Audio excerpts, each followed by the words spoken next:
성령의 검, 곧 하나님의 말씀을 가지라. 현대의 전쟁은 군대와 군대가 대면해서 전투를 벌이는 일이 많이 줄었습니다. 병사들이 총칼을 맞대기 전에 미사일을 통해 어느 정도 전쟁이 판가름 나요. 요즘은 드론이 정찰만이 아니라 정밀 폭격에도 사용되고 있습니다. 그런데 과거의 전투는 눈과 눈을 마주보고 벌이는 일이었어요. 대부분 근접거리에서 칼이나 곤봉으로 적을 상대하는 것이었습니다. 그런 전투는 혼란스럽고 격렬하고 병사와 병사 간에 이루어지는 개인적인 전투였어요. 대부분의 성도들은 영적인 문제에 있어 즉각적이고 편안한 해결책이 있기를 바랍니다. 하지만 하나님의 전신갑주 중 마지막에 있는 공격 무기는 첨단 기술의 장거리 무기가 아니라 투박한 단검이에요. 우리가 유혹을 물리치고 거룩한 열매를 맺는 삶을 살고자 원한다면 일어나 성령의 검을 들어야 합니다. 우리가 말씀을 생각할 때 첫 번째로 떠올려야 할 이미지는 전투를 할 때 쓰는 검이에요.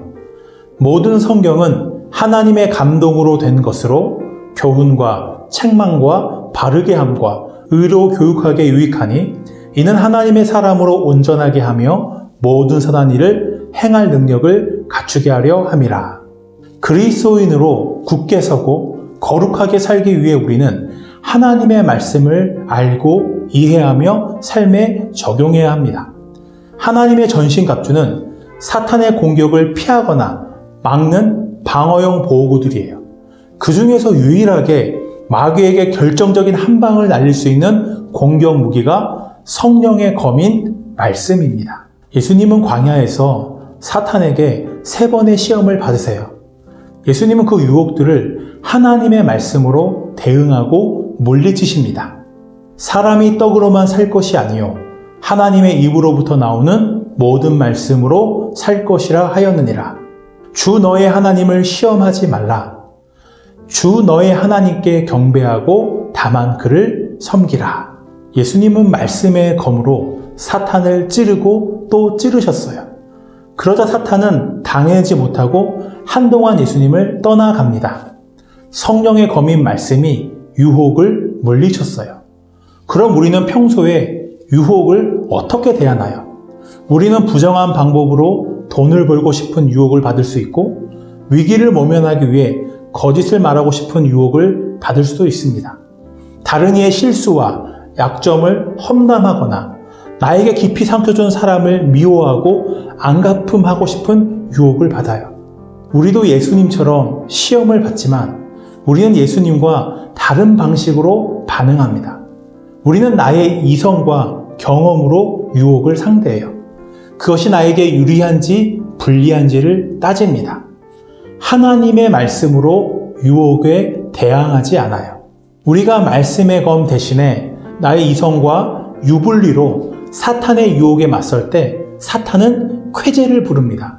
사탄은 우리를 능숙하게 요리합니다. 너는 들키지 않을 거야. 다른 사람도 다 너를 이해한다. 너를 힘들게 한 사람에게 갚아주는 것은 오히려 정의로운 일이다. 모두 다 그렇게 산다며 달콤한 말로 우리를 설득해요. 하나님의 말씀만이 사탄의 심장을 꿰뚫을 수 있는 강철검입니다. 사탄의 유혹은 오직 하나님의 말씀으로만 맞설 수 있어요. 아무리 예리하고 강한 검이 있다고 해도 칼집에만 있다면 소용이 없습니다.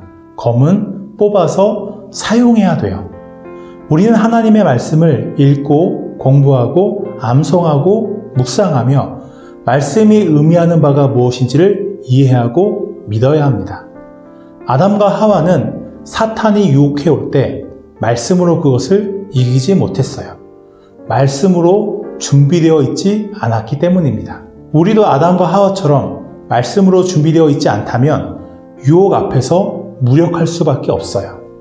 전투가 한창일 때는 검술을 배울 수 없어요. 평화로운 때에 반복해서 검술을 연습해야 공격받을 때 칼을 뽑아 적에 맞설 수 있습니다. 그러므로 날마다 하나님의 말씀을 듣고 훈련해야 합니다. 그래서 내 삶이 조금씩 복음으로 돌아갈 때 우리는 말씀으로 준비되는 것입니다. 말씀은 성령의 검이에요. 성령님은 말씀의 저자이시며 우리가 말씀을 이해하고 믿고 적용하도록 도우시는 가장 탁월한 말씀의 교사이세요. 성경을 읽기 전에 먼저 기도하십시오. 말씀으로 나의 죄를 보게 하시고 나의 마음을 더욱 정결하게 하여 주시기를 구하세요. 내 마음을 감동하여 주셔서 그리스도를 더욱 사랑하게 해달라고 구하세요. 말씀에 대한 두 번째 이미지는 원예용 가위입니다. 이 가위는 언제 쓰여지나요? 나무에 가지를 칠 때 쓰입니다. 세상을 살아가는 우리 마음은 온갖 종류의 우상들과 욕망들로 짓눌리게 됩니다. 그 아래에서 우리의 마음과 에너지는 방향을 잃고 갈라지며 삶에서 정말로 중요한 것들을 놓치게 돼요. 그런데 하나님은 훌륭한 정원사처럼 우리를 손질하세요. 불필요한 가지를 쳐서 우리의 시간과 에너지를 정말로 중요한 문제에 기울이도록 하십니다. 하나님은 종종 시험과 고난이라는 방식으로 우리 마음과 삶에 불필요한 가지들을 제거하십니다.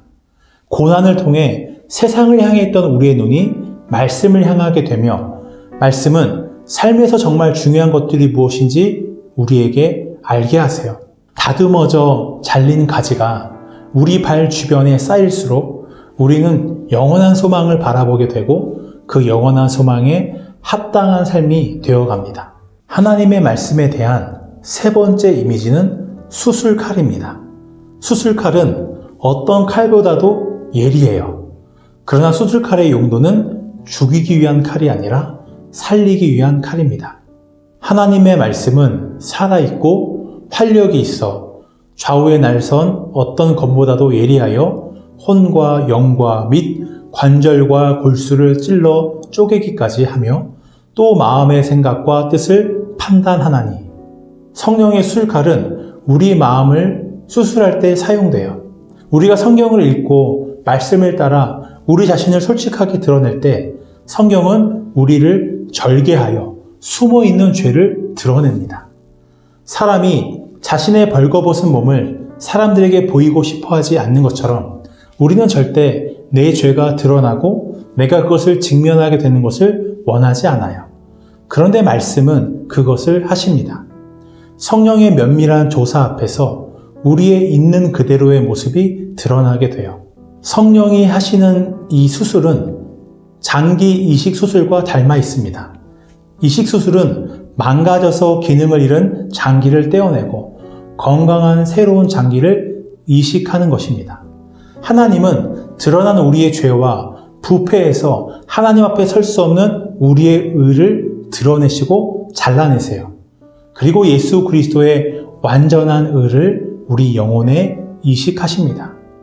믿음으로 그리스도의 의를 받은 자는 자신의 의를 절대 의지하지 않아요. 나의 선한 행위도 내 삶에서 가장 훌륭한 부분조차도 신뢰하지 않게 됩니다. 철저하고 순수하게 그리스도의 의만을 의지하고 자랑하게 돼요. 그래서 그리스도의 의를 힘입어서 죄를 이기게 됩니다. 자신을 높이고 자랑하지 않고 하나님이 높여지는 것을 기뻐하게 돼요.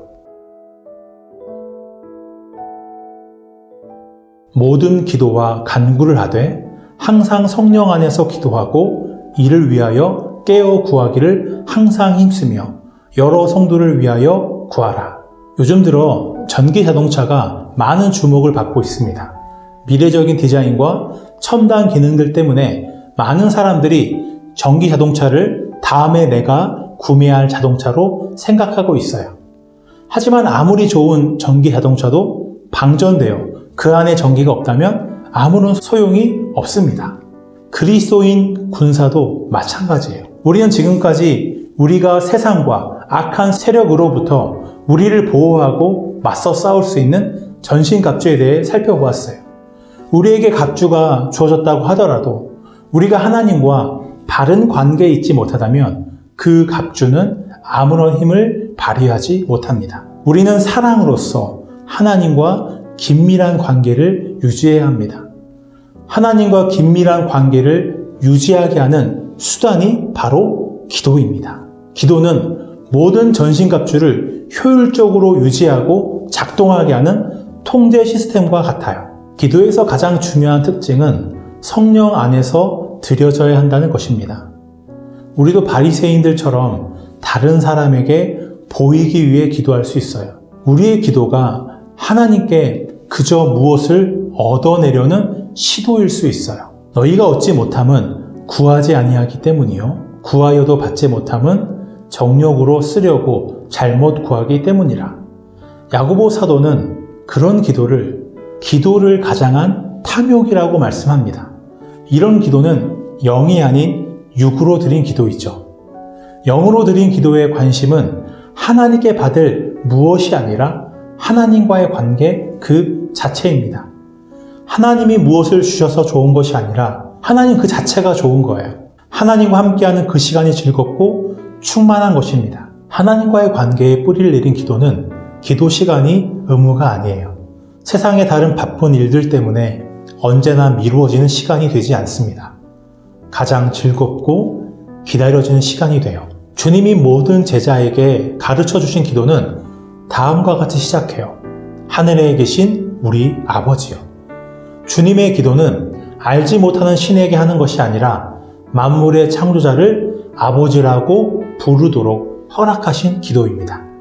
나는 기도할 때 내가 알고 신뢰하는 아버지께 나아가시나요? 아니면 전혀 낯선 이에게 나아가는 것처럼 기도하시나요? 성경은 예수님이 오신 이유가 바로 우리가 하나님과 친밀함과 점점 더 깊은 관계를 맺게 하려 함이라고 말씀합니다. 영접하는 자, 곧 그 이름을 믿는 자들에게는 하나님의 자녀가 되는 권세를 주셨으니 우리는 예수님이 베푸신 은혜로 하나님의 자녀로서 성령으로 기도할 수 있는 놀라운 특권을 누리게 되었습니다. 기도의 문제는 근본적으로 기도 자체가 아니라 하나님과의 관계 문제예요. 나는 기도하는 일에 왜 굼뜰까요? 기도하려고 하면 왜 그리 집중하기가 어려울까요? 이것은 더 나은 기도의 기술을 배워야 하는 문제가 아닙니다. 하나님이 누구신지 그리고 내가 그리스도 안에서 누구인지를 바르게 생각하고 느끼지 못하기 때문이에요. 우리가 하나님을 아버지라 부르지만 마음으로 실제로 하나님을 아버지로 느끼지 못하고 대하지 못하는 것입니다. 우리에게 먼저 회복되고 구해야 할 것은 하나님을 나의 아버지로 알고 믿고 대하는 그 마음이 회복되는 것입니다. 기도란 하나님과의 관계에 뿌리를 두고 있기 때문에 모든 상황에서 기도해야 합니다. 나와 정말로 가까운 사람과는 정기적으로 소통하고 슬픔뿐 아니라 기쁨도 함께 나눕니다. 아빠와 자녀의 관계가 좋다면 자녀는 아빠의 도움이 필요할 때만 전화를 하거나 카톡을 하진 않을 거예요. 별 이유가 없어도 온갖 시시콜콜한 일로 아빠에게 문자를 보내고 이야기를 하겠죠. 하나님이 사랑하시는 자녀인 우리에게 바라시는 관계가 바로 이런 관계입니다. 하나님은 우리가 모든 일에 기도하길 원하세요. 그것이야말로 우리가 하나님의 자녀답게 하나님을 대하는 것이기 때문입니다. 우리가 하나님께 기도하면 기도할수록 나를 위해 쉬지 않고 일하시는 하나님의 손을 보게 될 것입니다. 우리는 나를 위해 일하시는 하나님의 손을 발견할수록 더 하나님께 감사하며 그분을 신뢰하고 더 자주 더 깊이 하늘 아버지께 기도하게 될 거예요. 하나님의 관계에만 마음을 두고 하나님께 기도할수록 하나님을 보게 됩니다.